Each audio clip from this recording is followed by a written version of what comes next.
Good morning, guys. So today is a lot nicer than the last couple days. We've got sunshine. It's about I don't know, mid-40s, I suppose. It's about 8:30 in the morning. Anyway, I'm gonna get to work on this little solar deal here so I can get my panels up on it. Basically, I need to take, where did I put that? Oh, take these little metal C-channels that I've got. They're from old computer stand racks, whatever. They also refer to them as relay racks. They're basically 6-foot something C-channels, and I'm going to drill 6 holes in it, 2 to mount it to those 2x6s or 2x8s, and then 4 along the way to mount them into the solar panels. And then basically I'm going to mount one solar panel lower and one higher, and then we'll have 3 of them that way, so it'll be, 2 high and 3 wide. And you see they've got these little holes right here for mounting them on. So we'll mount to those and mount it up there, and then we should be at 30 degrees, and I'm not sure exactly on my orientation yet. I need to look at that a little closer. From what I understand, I'm supposed to be pointing straight south, but I will research that a bit. So check that out. Got pretty cold out here last night. I don't know if these are, there's a little ice inside here. That one's not frozen. There's too much water in it. Too much thermal mass, but you can see all the frost on top of these boards and whatnot. Oh, here we go. In behind the trailer where the sun hasn't hit yet. You can really see it. Maybe. I don't know if you can see it. I can see it. I thought maybe some of the plants would have frost on them. Oh well. Alright, so here's our first template for the C-channel. We've got 4 holes in here for connecting them to the solar panels. And then there are also 4 holes, these right here, where we'll run screws through into the 2x8s on that deal over there. And so now all I need to do is pop this thing off, center punch 5 more of these, drill them, and we're ready to start mounting these panels to that platform. Well, that's what it looks like.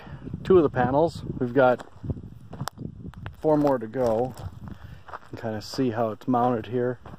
We've got these metal C-channels, and then they just span between the 2 2x8s, and then there's these little holes. Just got them bolted in there with 1/4-20s. So it's good and stable. I mean, I guess you can't see that.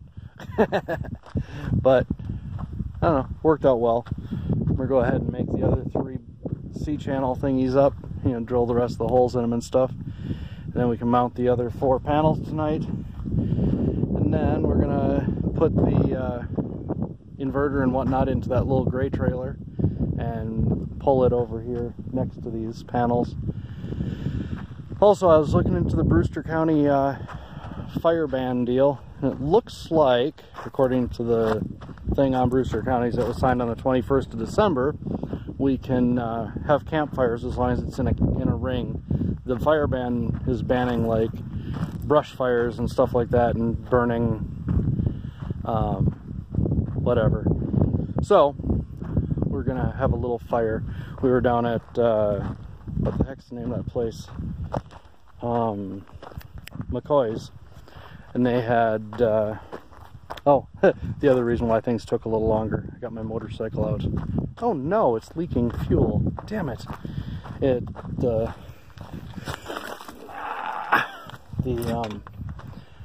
float, where the valve is that the float pushes up on or down on, whatever, doesn't seal real well, so it just keeps filling the bowl and overflows. Anyway, so we got a bunch of pallets. Some of them are decent boards, most of them are crap, but that's okay. Figure every time we go there, if we've got the trailer, we're going to get some pallets, because why not? And we can burn some of them and use some of them for building and whatnot. I might even use some of the pallet wood for the outhouse door for a little jam stop, whatever you call it. Basically trim around the outside of the door so that when it closes it doesn't just swing in past the closed point. Yeah. Oh, we were going to try using the my little air hammer to chisel at the rock. Unfortunately, I can't find a freaking air hose anywhere, so I know I've got like 6 of them, but they're all buried back in there somewhere. Anyway, so I'm gonna get to work, put those other 4 panels up and get that trailer moved over there tonight, so that first thing in the morning we can actually be making power. Hopefully it won't be cloudy tomorrow. Alright, well, we got done a little later than expected because I had to screw around with my motorcycle and this, that, and the other thing. So, and pulling stuff out of the trailer so that we could put our batteries and inverter and whatnot into it. But all in all, I think it turned out well, and it's solid as can be. I'm going to put a couple cross braces in, you know, across the long ways here, you know, to go from like there up to there, because there's nothing really supporting those legs from twisting if it got bumped from the sides or whatever. I mean, it's solid, but all it would take is a good solid bump and rip a couple screws out, and the whole thing falls over. So what I've done is I ran it series all the way around from the top left here all the way over to the top right, and then down to the bottom right and back to the bottom left. And I've got my lines hanging off. You can see the one dangling down there ready to hook up to the charge controller. Later we'll actually swap that around when we run the power into the shed over here. But for now I want to just trailer, and we're going to pull the trailer up to the other side. So hopefully we didn't put this too close to the shed to make it so you can't walk. I think you can walk past pretty easily. Yeah, that'll be good. And maybe I'll even just do an aerial connection from this corner over to the top of the shed, because the shed will be sitting right there rather than running it underground. We'll see. That's to be decided, but you can see it turned out pretty good. I mean, it's pretty even. There's a little bit of a oopsie there. I mounted these C channels a little bit low, but whatever, they worked. But anyway, it's good. One project down. We'll get this other one done this week.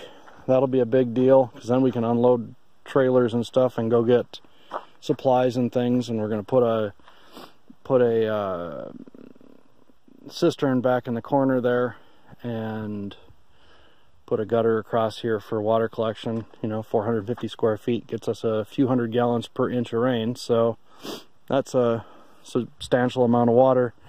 If we get, you know, even 10 inches, it's 3,000 gallons a year. That's quite a lot. I mean, it's enough to do laundry and take a shower every day. So, I mean, depending on how long a shower you take. So I'm gonna go get that gray trailer pulled around and get my inverters hooked up and charge controller hooked up, so that we can be making power in the morning, because it's supposed to be sunny all day tomorrow. Sunny and cold, so we'll be able to run our heater off the frickin' sun. Alright, see you guys in a bit.